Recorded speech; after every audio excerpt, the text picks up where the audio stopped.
ماہنور دلہن بنی اس وقت اپنے بیڈ پر بیٹھی زاویار کا انتظار کر رہی تھی۔ آنے والے وقت کا سوچ سوچ کر اس کی ہتھیلیاں پسینے سے بھیگ رہی تھی۔ پتہ نہیں زاویار کا رویہ کیسا ہوگا، وہ میرے ساتھ کیسے پیش آئے گا۔ سہیلیوں کی باتیں، ان کی معنی خیز سرگوشیاں ابھی تک ماہنور کے کانوں کے ساتھ ٹکرا رہی تھی۔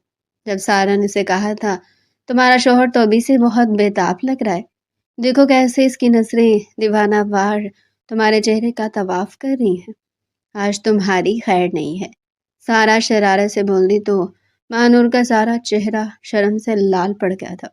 تم بہت بدتمیز ہو سارا، نہ موقع دیکھتی ہو نہ موقع کی نزاکت، یہ بھلا وقت ہے ایسی باتیں کرنے کا؟ اس وقت وہ دلہن بنی اسٹیج پر بیٹھے سارا کو مصنوعی انداز میں خفکی سے گھڑتے ہوئے سے دوپٹنے والے انداز میں بولی تھی۔ جبکہ سارا کہکا لگا کر ہنس پڑی تو تم خاموشی سے نظر جھکا کر بیٹھو، ورنہ لوگ کہیں گے کہ لڑکی تو بہت ہی تیز ہے، اور ایسا نہ ہو کہ ان لوگوں کا ارادہ تمہیں بیاہ کر لے جانے سے بدل جائے۔ ویسے موصوف کے انداز تو بتا رہے ہیں کہ وہ تو رات ہونے کا بے صبری سے انتظار کر رہی ہیں۔ اس سے پہلے کہ ماہنور کچھ کہتی، سارا اپنی بات مکمل کر کے کھلکھلاتے ہوئے وہاں سے چلی گئی تھی۔ ماہنور جھیم کر اپنی جگہ پر بیٹھی رہ گئی۔ وہ نہیں جانتی تھی کہ اس کے بعد زاویار نے سن لیا۔ اس کے کان کے قریب سرگوشی کرتے بولا، آپ سے زیادہ سمجھدار آپ کی سہیلی لگ رہی ہے، ان کا یہ اندازہ بالکل درست ہے، آج آپ کی خیر نہیں ہونے والی۔ ماہنور تو ہکا بکا رہ گئی۔ باقی کی رسموں کے دوران بھی وہ اسی طرح سر جھکا کر خاموشی سے ہی بیٹھی رہی تھی۔ ایک بار بھی اسے نظر اٹھا کر زاویار کی طرف نہیں دیکھا تھا۔ وہ بہانے سے اس کے کانوں میں معنی کی شرارت بھرا جملہ اچھالتا تو وہ اپنی جگہ پر بلش کر رہا تھی۔ ساری رسموں کے بعد اسے کمرے میں پہنچا دیا گیا تھا۔ دروازہ ہلکی سی آواز کے ساتھ کھلا تھا۔ وہ ہوش کی دنیا میں واپس آ گئی تھی۔ زاویار آہستگی سے چلتے ہوئے اس کے قریب آ کر بیٹھ گیا تھا۔ اس نے اس کا گھونگھٹ اٹھا کر اس کا چہرہ اپنے ہاتھ کی انگلی کی مدد سے اونچا کیا۔